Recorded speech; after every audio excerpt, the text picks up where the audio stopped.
Hello बच्चों, तो आज हम लोग करेंगे 2090 से 2025 तक एनटीए के पीवाईक्यू। सारे पीवाईक्यूज में लूंगा, रेगुलर नीट में जो एग्जाम में आए हुए हैं या उड़ीसा मणिपुर या रीटेस्ट हुआ है उसमें आए हुए सारे एनटीए के पीवाईक्यू कवर करेंगे। और चैप्टर होगा अपना इलेक्ट्रिक चार्जेस एंड फील्ड्स, और सीरीज का नाम मैंने दिया है जीरो टाइम वेस्ट। यानी इसके अंदर मैं सिर्फ पढ़ाऊंगा, कोई भी आपका टाइम वेस्ट नहीं किया जाएगा।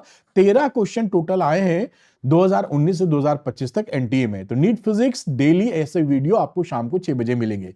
अच्छा, कई बच्चों का रहता है कि सर इसका पीडीएफ मिल जाए तो पढ़ाई में आसानी होगी। तो आप अरविंद नीट ऐप को डाउनलोड कर लीजिए, उसके स्टोर सेक्शन में जाइए, यहां पर आपको नीट फिजिक्स फ्री पीडीएफ दिख जाएगा। इसके अंदर जितनी भी पीडीएफ हैं सब अनलॉक हैं, क्लिक करके डाउनलोड करके अपनी पढ़ाई के लिए इस्तेमाल कर सकते हैं अगर आपको चाहिए तो अरविंद नीट ऐप को डाउनलोड करना मत भूलिए, वहीं पर ये आपको नीट फिजिक्स की यानी इस सेशन की पीडीएफ आपको मिल जाएगी। चलिए सवाल लगाते हैं। जैसा कि मैंने बोला कि जीरो टाइम वेस्ट सीरीज है, तो टॉपिक वाइज मैंने डिवाइड किया। पहला लेते हैं कूलाम्स लॉ। तो इसमें 2019 का सवाल है ये। लिखा है 2 point charges A and be having charges plus Q and minus Q. ये देखिए, प्लस क्यू लिख देते हैं ए पर और माइनस क्यू लिख देते हैं बी पर। Are placed at a certain distance, इनके बीच का कुछ डिस्टेंस ले लेते हैं, मान लीजिए आर है distance, and force acting between them is F. इन्होंने कहा है कि जो फोर्स है इसके बीच में है वो एफ है। तो आप कूलम्स लॉ वाला फॉर्मूला लगा दो, वन अप के लिख दो, के का मतलब 1/4πε0। और Q1 Q2 करोगे तो ये Q1 Q2 तो Q इंटू क्यू है, तो आप चाहें तो उसको Q इंटू मैग्नीट्यूड ले रहे हैं और अपॉन आर स्क्वायर, यानी सिंपल आप लिख सकते हैं k q square upon r square. ये गिवन था बेसिकली। अब देखते हैं आगे ट्विस्ट क्या है। इफ 25% चार्ज ऑफ ए, यानी इसका 25% ए का हमने बी को ट्रांसफर कर दिया, यानी ए पे जो चार्ज है उसका 25% हमने ट्रांसफर कर दिया है बी को। तब पूछा then force between the charges आप बताइए। तो देखिए, ए का जो, मैं कलर थोड़ा बदलता हूं, यहां पर ए पर चार्ज क्यू था, ये है ना ए पे चार्ज, तो इसका 25% ऑफ क्यू कितना हो जाएगा, ये आप समझते ही हैं। तो ये 25/100 यानी 1/4, यानी प्लस का Q/4। ये चार्ज आपने ट्रांसफर किया, यानी ए से निकाला है और बी को दिया है। तो ए से निकालोगे तो ए पे न्यू चार्ज कितना आ जाएगा, न्यू चार्जेस लिख दो। वैसे तो मैं सीधे समझा रहा हूं, वरना ये सीधे ही आप कर देंगे। तो Q में से Q/4 आप घटा दोगे तो ये बचेगा 3Q/4, और ए का चार्ज है ये। इसी तरह बी की बात कर लेते हैं। अब बी में, अब फॉर बी लिख दो, चलो यहां पे जिससे कंफ्यूजन ना हो। तो ये माइनस क्यू था, इसमें आपने प्लस Q/4 जोड़ दिया है क्योंकि बी को दे रहे हैं। तो इसकी वैल्यू भी आ गई -3Q/4, that is charge on B. अब देखिए, नए चार्जेस हमको मालूम चल चुके हैं भाई, ए पर नया चार्ज, बी पर नया चार्ज। तो नया फोर्स कितना होगा, एफ डैश, तो के लिखेंगे। और यहां पर Q1 Q2, तो ये Q1 हो गया 3Q/4, और यहां पे भी वैल्यू हो गई 3Q/4 अपॉन आर, डिस्टेंस वही है आर स्क्वायर। अब देखिए, ये दो बार मल्टीप्लाई हो रहा है, तो 3 × 3 9, 4 × 4 16, तो 9/16 k q square upon r square. और ये k q square upon r square यहां पे देखिए क्या है, एफ। तो ये पूरी वैल्यू हो जाएगी 9/16 एफ, और यही आपका यहां पर आंसर आ जाएगा, जो कि यहां पर ऑप्शन आपका डी दिखाई पड़ रहा है। तो ये बस, मतलब सवाल काफी सरल है, बस थोड़ा सा ध्यान देना है कि क्या क्वेश्चन में करवाया जा रहा है आपसे, दैट्स ऑल। बड़ा इजी क्वेश्चन था, लेकिन उम्मीद करते हैं आप क्लैरिटी से समझ गए होंगे। अगला क्वेश्चन पकड़ते हैं बेटा, मैं कलर बदलता हूं, ब्लू लेता हूं इस बार। ये फेज 2 में आया है 2020 में। कुलाम्स लॉ पे मैंने टॉपिक भी लिखा है जिससे कनेक्टिविटी बनी रहे। The acceleration of an electron due to the mutual attraction between the electron and a proton when they are 1.6 angstrom apart. अब देखिए क्या है, यहां पर मैं इलेक्ट्रॉन की बात करूं तो माइनस लिख देता हूं, और इनके बीच का जो आर है वो 1.6 एंगस्ट्रॉम है, और यहां आपका मैं प्लस लिख देता हूं। ये मैंने इलेक्ट्रॉन के लिए लिखा है और ये मैंने प्रोटॉन के लिए लिखा है ना। अब ये क्योंकि ये प्लस माइनस है तो एक दूसरे को अट्रैक्ट करेंगे तो इलेक्ट्रॉन पे लगेगा फोर्स, अट्रैक्शन का, इस पे भी लगेगा, लेकिन जो पूछ रहे हैं उसके ताल्लुक में, उस कॉन्टेक्स्ट में मैं बात कर रहा हूं। अब ये कह रहे हैं इसका एक्सेलरेशन बताओ। जब इस पे इलेक्ट्रॉन पे फोर्स लगेगा तो हम F is equal to F, electron पे लगने वाला force, mass of electron and acceleration of electron. तो F निकाल कर मास पता है, AE निकाल लेंगे, दैट्स ऑल। ये बिल्कुल आप पकड़ पाए मेरी बात। अब इसी को ये देखिए ME इंटू AE तो हम लिख ही देते हैं, और फोर्स हो जाएगा कूलाम्स लॉ से, तो K Q1 Q2 तो दोनों का हो जाएगा E स्क्वायर, मैग्नीट्यूड की बात, E इंटू E स्क्वायर, और अपॉन R स्क्वायर। अब देखिए वैल्यू रख देते हैं यहां पर, मैं चलो अभी ME रहने देता हूं, अभी नेक्स्ट स्टेप में रख देंगे। K की वैल्यू हो गई 9 इंटू 10 की पावर 9, और इलेक्ट्रॉन पे चार्ज है 1.6 इंटू 10 की पावर -19 का स्क्वायर, और नीचे आ जाएगा R जो एंगस्ट्रॉम में है, तो 1.6 इंटू 10 की पावर -10 का स्क्वायर। अब देखिएगा दोरा, ये आसानी से सॉल्व भी हो जाएगा, ME AE, और यहां पर देखें आप तो ये दोनों स्क्वायर में है, तो डिवाइड करें तो 1.6 कट गया, और 10 की पावर -10 काट दोगे तो 10 की पावर -9 बचेगा ऊपर। तो ये वैल्यू हो गई 9 इंटू 10 की पावर 9, और यहां आ गया 10 की पावर -9 इंटू 10 की पावर -9, बस इतना। और ये दोनों तो निपट जाएंगे वैसे भी, +9 -9 करोगे तो 10 की 0 हो जाएगी, 10 की पावर यानी 1 हो जाएगा।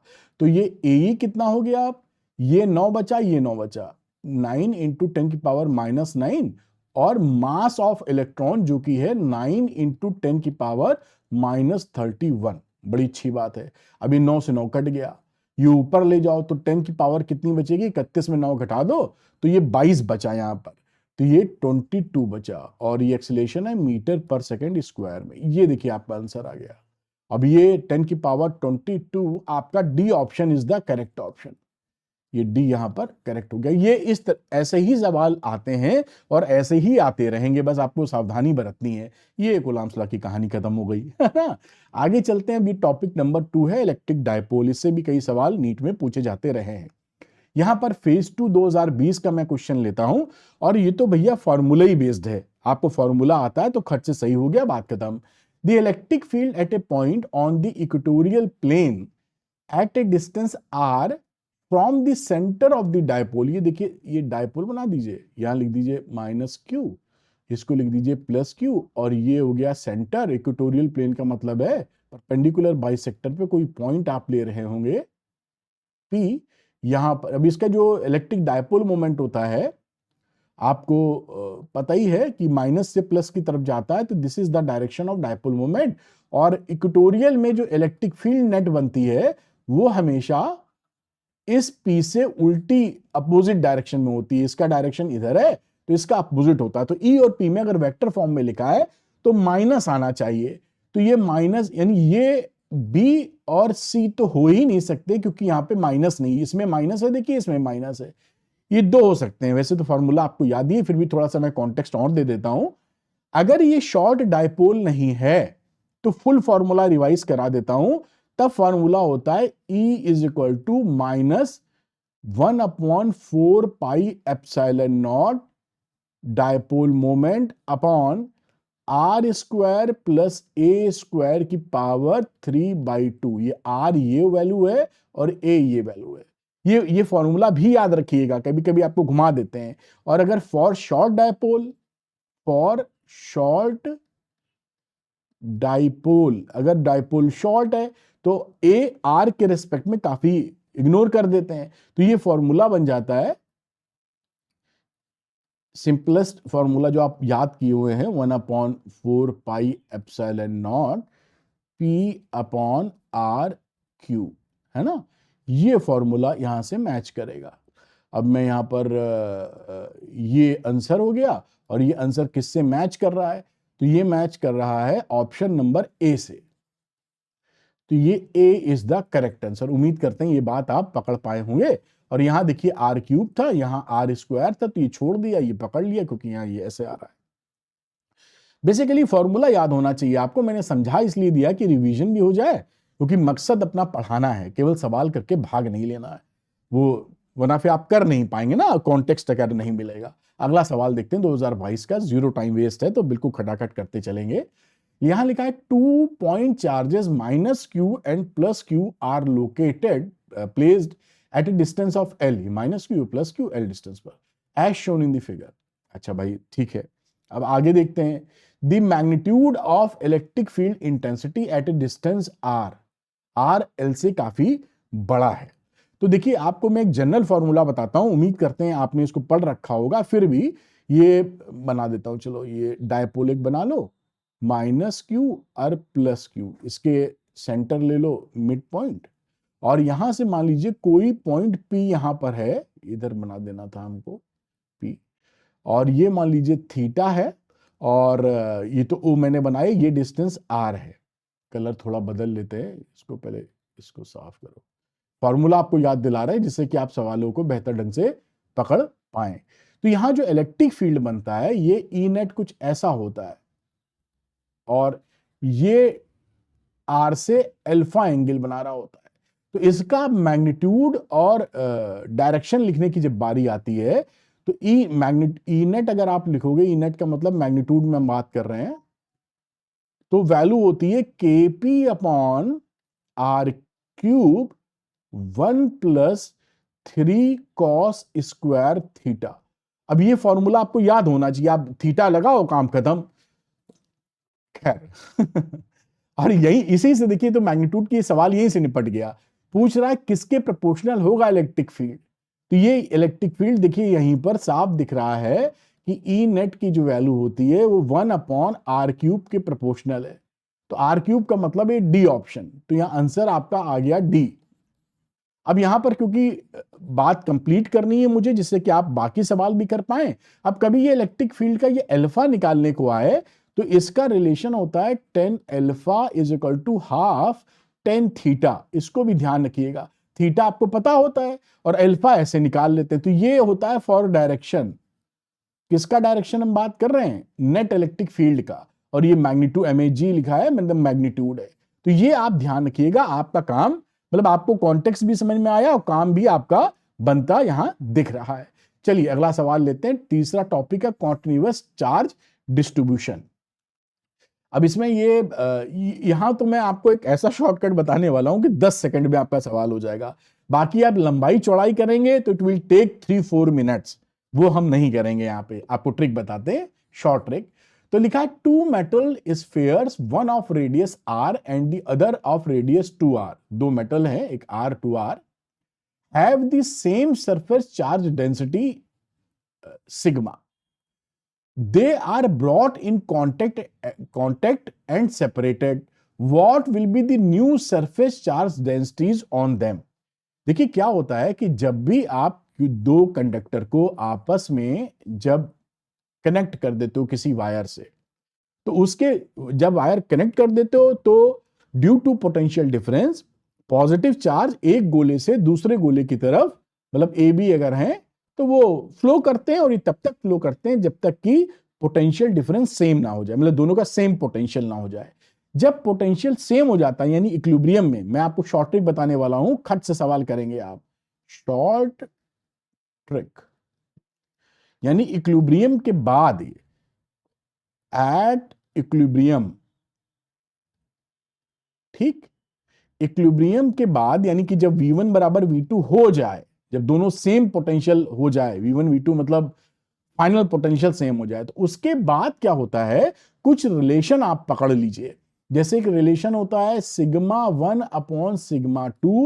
बराबर R2/R1, ये पहला रिलेशन, आफ्टर इक्विलिब्रियम बात कर रहे हैं। दूसरा रिलेशन इसमें पूछा नहीं है, हम आपको फिर भी बता रहे हैं, E1 अपॉन, बाकी सवालों में काम आएगा, R2/R1। और एक तीसरा रिलेशन है चार्ज का, यानी जो आफ्टर इक्विलिब्रियम जो फाइनल चार्जेस होंगे Q1/Q2, ये R1/R2 के प्रोपोर्शनली होते हैं। तो देखिए यहां तो इसका जिक्र है, इसका जिक्र है, तो इसको हम तुरंत खट से अभी कर देंगे। बाकी इलेक्ट्रिक फील्ड और अगर चार्जेस का भी रेशियो कहीं इस्तेमाल करना पड़े तो इस रेडियस से कर सकते हैं। अब देखिए यहां पर हमने क्या किया, σ1/σ2 लगाया, और यहां रेडियस 2 की थी, तो रेडियस 2 है 2r, देखे ना, और पहले की रेडियस थी r, ये r, यानी इसका रेशियो हो गया 2/1 यानी सिग्मा 1 बराबर 2 सिग्मा 2, ये रिलेशन हमें मिलना चाहिए। अब एलिमिनेशन मेथड लगा दो, यानी कि सिग्मा 2 का डबल सिग्मा 1 के बराबर होना चाहिए। ये पहले में देखिए 5/6 है, अगर इसको डबल कर दो यानी 2 से मल्टीप्लाई कर दो तो ये पहला वाला आ जाएगा सिग्मा 1, 5/3। 5/6 को 2 से मल्टीप्लाई करेंगे 5/3, यही ऑप्शन करेक्ट है। कुछ भी आपको नहीं करना है, किसी और में नहीं मिलेगा। 5/2 में 2 से मल्टीप्लाई कर 5 नहीं मिल रहा है, 5/6 को 2 से मल्टीप्लाई करोगे तो 5/3 ऊपर मिला था, नहीं मिला। 5/3 को 2 से मल्टीप्लाई कर 10/3, ये भी नहीं मिला। तो ये आपका खट से सवाल हो जाएगा। ये तो मैंने इतना लिखा है, अगर आपको ये पता है तो आप केवल इतना ही स्टेप करेंगे, it will take hardly 10 seconds and 12 seconds, that's all. Otherwise क्या करना पड़ेगा हमें, जो ट्रेडिशनल मेथड है कि हमें फिर ये इस पे चार्ज निकालो, क्या डिवीजन ऑफ चार्ज रहा, चार्ज कंजर्वेशन, और फिर उसके बाद डिवाइड करो। It will take 3-4 minutes. कर भी लिया सही तो कर तो लेंगे आप, ऐसा मान रहे हैं, लेकिन समय खा जाएगा। तो इस शॉर्ट ट्रिक हमेशा नीट के एग्जाम में, वैसे तो जेईई मेंस में भी, हमेशा जो ऑप्शन दिए रहते हैं इन पर एक आंख क्वेश्चन पर, एक आंख ऑप्शन पे मजाक के तौर पे दोनों आंख एक साथ देखती हैं, लेकिन रखना चाहिए, वो समय बचाता है और आपका काम बनाता है। यानी कि क्वेश्चन पढ़ने के बाद जब आप आगे बढ़ें तो जो ऑप्शंस हैं उस पर नजर जरूर बना के रखें। उम्मीद करते हैं जो हम बताने की कोशिश कर रहे हैं वो आप पकड़ पाए होंगे। आगे सवाल करते हैं। ये रीटेस्ट 2024 में क्वेश्चन आया हुआ है। A metal cube of side 5 centimetre is charge with 6 microcoulomb, the surface charge density. अब बताइए इससे सरल सवाल क्या होगा। मैं फोटो बना रहा हूं, बनाने की जरूरत भी नहीं है। एक क्यूब आप बनाते हैं और उसकी साइड मान लीजिए ए है, तो इसका कितना सरफेस एरिया होता है, जिसे आप 9th-10th में टोटल सरफेस एरिया बोलते थे, तो शॉर्ट में मैं सरफेस एरिया लिख रहा हूं 6a²। एक का ये a², इसका a, इस तरह 6a²।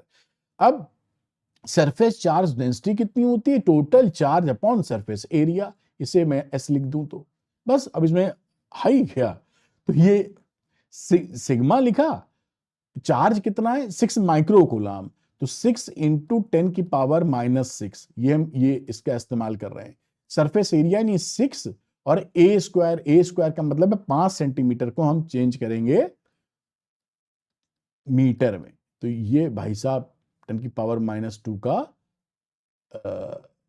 स्क्वायर है। ये स्क्वायर यहां पर बन गया आपका। अब आगे बढ़ जाते हैं। देखिए ये 6 से 6 तो कट्टम हो गया, ये 10 की पावर -6 है, नीचे आ गया 25 और 10 की पावर -4। अब ये इसको 100/25 समझ लो, उसमें क्या दिक्कत है।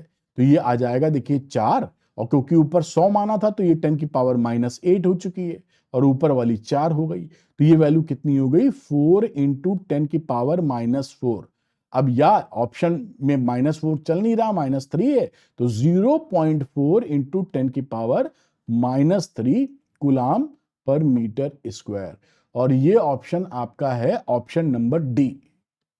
बस देखिए इसमें क्या बचा, मतलब हम तो धीरे धीरे समझा कर रहे हैं, जैसे कि जो बच्चा किसी भी फिजिक्स की स्टेज पर हो वो समझ पाए, अदरवाइज आप खट से लगा देंगे, इसमें है ही क्या। ठीक है, एनीवे मतलब आप इसको पकड़ पाए होंगे अच्छी तरीके से। अब आता है अगला टॉपिक, गॉस लॉ। अब इसमें उड़ीसा 2019 में सवाल था, ये देखिए इस पे भी सवाल जो आए हैं एकदम बच्चों वाले आए, एकदम आप सही कर देंगे। ए sphere encloses an electric dipole, एक स्फीयर है, इसके अंदर एक इलेक्ट्रिक डाइपोल है। इलेक्ट्रिक डाइपोल जानते हैं, +Q -Q चार्ज होता है, माइनस होता है ये यहां पर थोड़ा सा इसको मिटाना मुश्किल लगता है, पावर पॉइंट है ये। तो खैर एनीवे, डाइपोल विद चार्जेस, अब चार्जेस की कुछ वैल्यू दे रखी है, चलिए ठीक है, plus minus. What is the total electric flux across the sphere, इससे जाने वाला फ्लक्स, एसोसिएटेड फ्लक्स बताइए। गॉस साहब बता गए थे कि Q inside upon epsilon not, Q inside और नेट भी होता है, दो बातें लिख लो, ये होता टोटल फ्लक्स। तो Q इनसाइड नेट कितना हो गया, 0। इसको मैंने लिखने की जरूरत नहीं है, क्योंकि +Q में आप -Q जोड़ोगे तो ये शून्य आ जाएगा। तो फ्लक्स की वैल्यू कितनी हो जाएगी, 0/ε0, दैट मीन 0। तो 0 यानी ऑप्शन यहां पर C option is the correct answer. ये यहां पर देखिए आपका सवाल हो गया, आराम से कर सकते हैं। उम्मीद करते हैं ये भी बात पकड़ पाए होंगे। अच्छा, 2023 में एक सवाल आया गॉस लॉ पे, ये कह रहा है कि if closed integral surface integral E dot d s equal to 0 over the surface then the magnitude of electric field on the surface is constant. अब देखिए इसका मतलब क्या है, मैं यही लिखता हूं, ये गॉस लॉ का ही एक फॉर्म है। ये क्या होता है, ये होता है फ्लक्स, डेफिनेशन से ये फ्लक्स होती है, और इस फ्लक्स की वैल्यू ये दिए हुए हैं, अभी रुक जाइए, गॉस लॉ कहता है Q inside upon epsilon not, और इसी की वैल्यू दे रखे हैं 0। तो इससे क्या मिला हमें, इससे रेफरेंस निकालें, एक तो फ्लक्स एसोसिएटेड 0 है, दूसरा क्यू इनसाइड 0 है हमारा। ये देखिए यहां से क्यू इनसाइड 0 है, क्योंकि एप्सिलॉन नॉट तो 0 होता नहीं है। अब ये लिख रहा है the magnitude of electric field on the surface is constant. इसका कहां ये वेरिएबल हो सकता है, इसका फ्लक्स में ये जरूरी नहीं है कि इलेक्ट्रिक फील्ड हमेशा कांस्टेंट हो, ये वेरिएबल भी हो सकता है। तो ये पॉइंट गलत हो गया। All the charges must necessarily be inside the surface, ये भी गलत हो गया। कह रहा है कि जितने भी चार्जेस हैं सब अंदर होने चाहिए।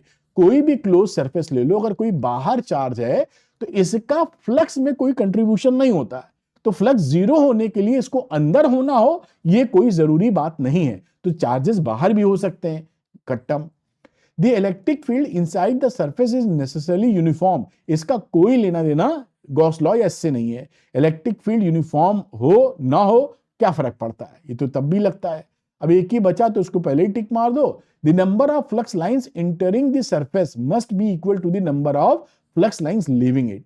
अब किसी क्लोज सरफेस में अगर अंदर आने वाली लाइन 2 है और निकलने वाली भी 2 है, तो इसके अंदर क्या होता है, इसका फ्लक्स एसोसिएशन 0, क्योंकि निकलने वाले को पॉजिटिव ले रहे हो तो आने वाले को निगेटिव, प्लस माइनस 0 हो गया।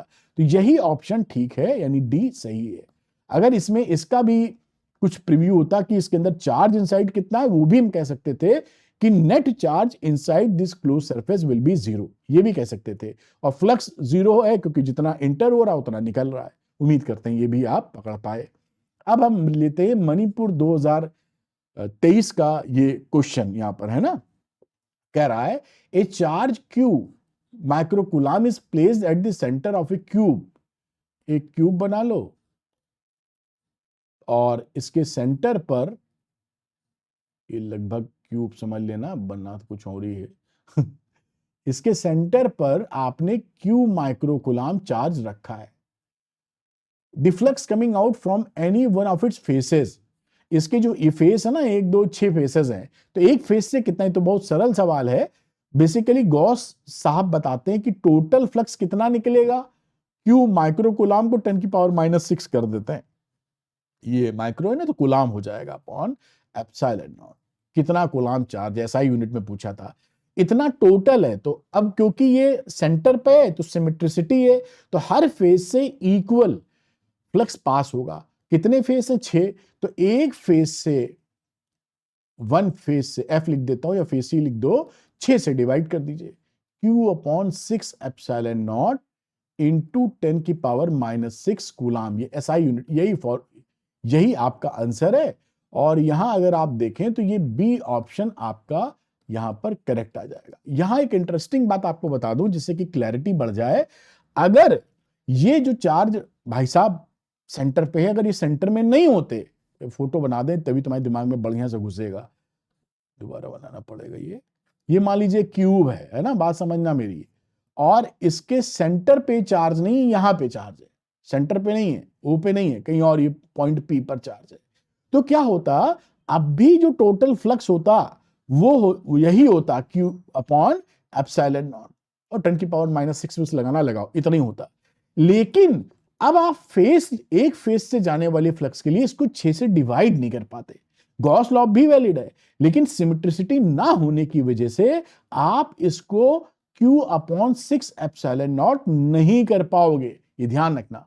अगर ये सेंटर की जगह हट गया तो total flux will not change, but flux passing through the one face will be different. और फिर अगर उसको एक ऊंचाई पर ले जाएंगे तो ये एडवांस का क्वेश्चन बन जाएगा, सॉलिड एंगल पिक्चर में आ जाएगा, तो उसको छोड़ देते हैं। आप मुद्दा कॉन्सेप्ट पकड़ पाए ना, क्या कहने की मैं कोशिश कर रहा हूं, ठीक। तो ये बात ध्यान रखिएगा कि सेंटर पे अगर अंदर है तो टोटल तो वही रहेगा, लेकिन क्योंकि अब सेंटर पे नहीं है, इसलिए एक फेस से जाने वाला फ्लक्स उतना नहीं रहेगा, चेंज हो जाएगा।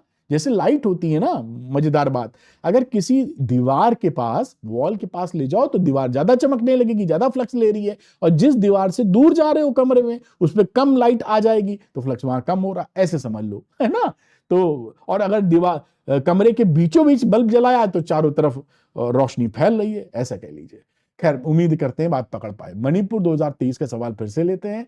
According to Gauss law of electrostatics, electric flux through a close surface depends on, Gauss law में पढ़ लेते हैं, शेप ऑफ द सरफेस। जी नहीं, आप मतलब कोई भी टेढ़ा मेढ़ा शेप हो, जो गॉस साहब बता गए हैं कि Q is equal to Q inside a net upon epsilon not, यानी कि शेप से मतलब ही नहीं है, क्लोज सरफेस होना चाहिए बस, चाहे वो क्यूब हो, सिलेंडर हो, कुछ भी हो, अगड़म बगड़म हो। वॉल्यूम कोई मतलब नहीं, द एरिया कोई मतलब नहीं, the quantity of charge enclose by the surface, Q inside से मतलब है। तो ऑप्शन याद देखिए, इतना ज्यादा सरल सवाल था कि हर बच्चे ने सही किया होगा, और जिसने सही नहीं किया होगा उसका तो भगवान मालिक का क्या हुआ होगा। खैर, तो ये topic number 5, application of Gauss law की बात करते हैं।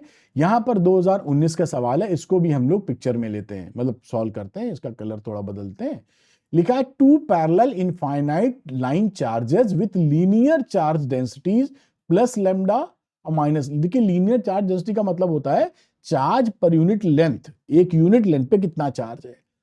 Are placed at a distance of 2r in free space, यानी कि यहां पर और यहां पर ऐसे समझ लीजिए, 2r डिस्टेंस पर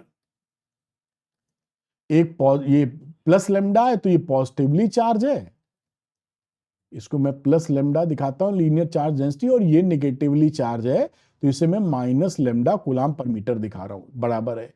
what is the electric field midway, midway का मतलब सेंटर, यानी यहां कहीं पकड़ लीजिए, जो यहां से दूरी आर है और यहां से भी दूरी आपकी आर है, ये मिडवे को मैं एम लिख देता हूं, Midway between the two line charge. यहां पे इलेक्ट्रिक फील्ड कितना होगा ये बताना है। तो आप देखिए क्या होता है, यहां बताते हैं आपको, आप कोई भी इनफाइनाइटली लाइन चार्ज जब होता है, उससे आर डिस्टेंस की दूरी पर पी पर कितना इलेक्ट्रिक फील्ड होता है, E is equal to lambda upon 2 pi epsilon not into r, ये। और अगर ये पॉजिटिव चार्ज है तो ये अवे होता है इलेक्ट्रिक फील्ड, अगर ये निगेटिव चार्ज होता तो टूवर्ड्स होता। अब यहां पे देखिए, यहां पे कलर कोई और लेना चाहते हैं, हरा कलर लेते हैं, इसको मैं नाम दे देता हूं 1, जैसे आपको समझाने में दिमाग आपका पकड़ ले जल्दी से। अब यहां पे देखिए 1 से इलेक्ट्रिक फील्ड बनेगा तो ये अवे बनेगा, किससे अवे बनाया है, 1 से, है ना, पॉजिटिव है। और माइनस वाले से इलेक्ट्रिक फील्ड बनता है टूवर्ड्स, तो यहां पर ये जो E2 की वैल्यू है वो भी इसी डायरेक्शन में होगी, ये टूवर्ड्स माइनस प्लेट और ये अवे E1, तो यहां पर नेट इलेक्ट्रिक फील्ड कितना हो गया, E1 plus E2।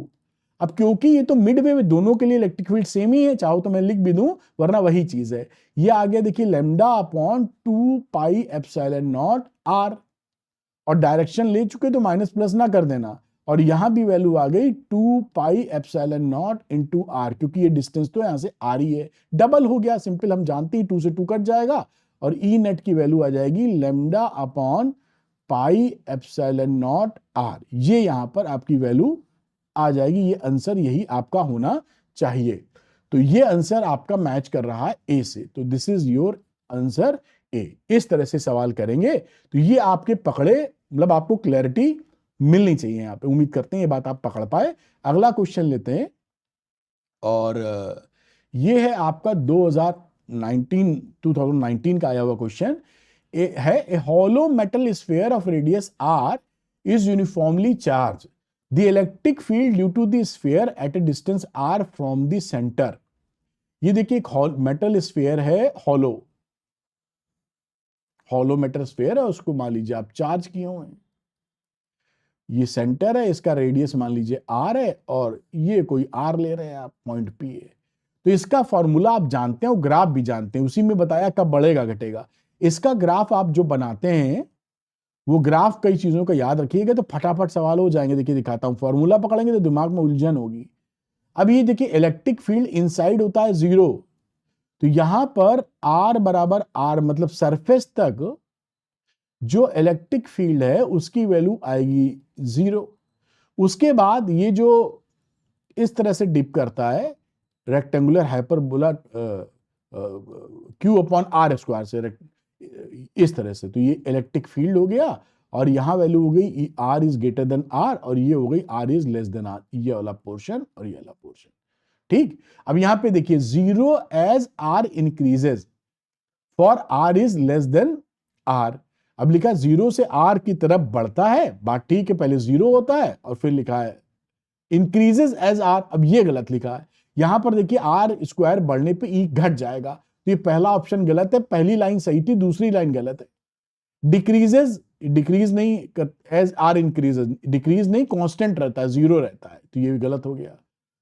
Increases as are increases, ये भी गलत है, इंक्रीज इंक्रीज नहीं करता, अंदर 0 रहता है। इसके लिए देखिए अंदर 0 रहता है, एज आर इंक्रीजेस, जब आर बढ़ता है तो ई 0 रहता, बढ़िया। डिक्रीजेस एज आर इंक्रीज, और जब आर बढ़ाओगे तो डिक्रीज करेगा, तो ऑप्शन नंबर डी यहां पर आपका सही हो जाएगा।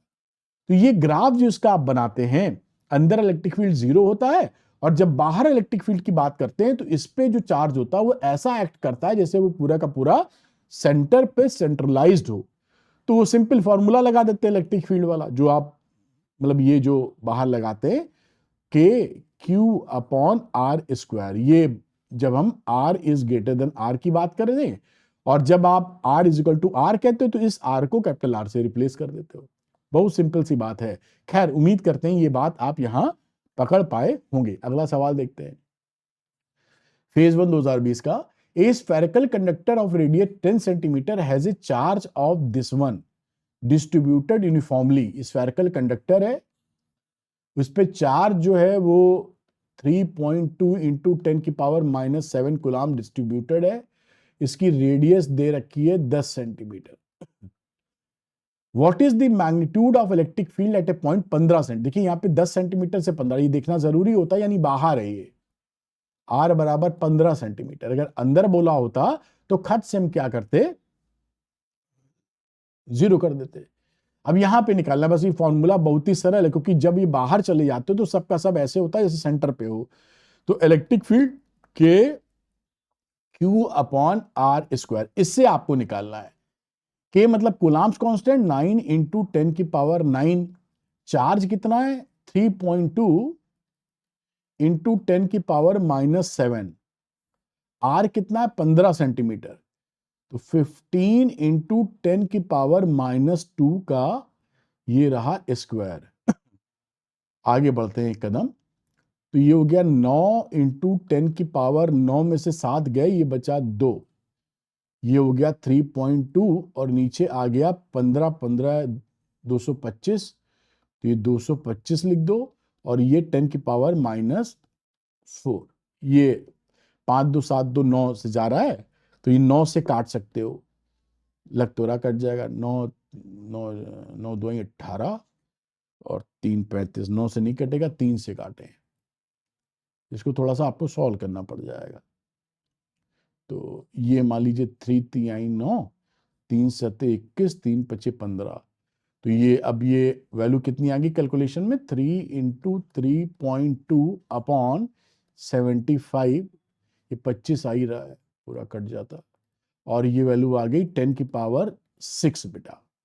अब ये देखिए 3.2 अपॉन 25 है, तो 32 को 25 से डिवाइड करोगे तो आ जाएगा 25 एकम 25 7, और 25 2 बार 50 जाएगा, और फिर बचेगा 20 200, तो 25 8 200, 1.28 इधर कर दो, और ये हो गया 10 की पावर 5, क्योंकि एक डेसिमल आता है इधर, तो ये मैंने इधर खिसका दिया है।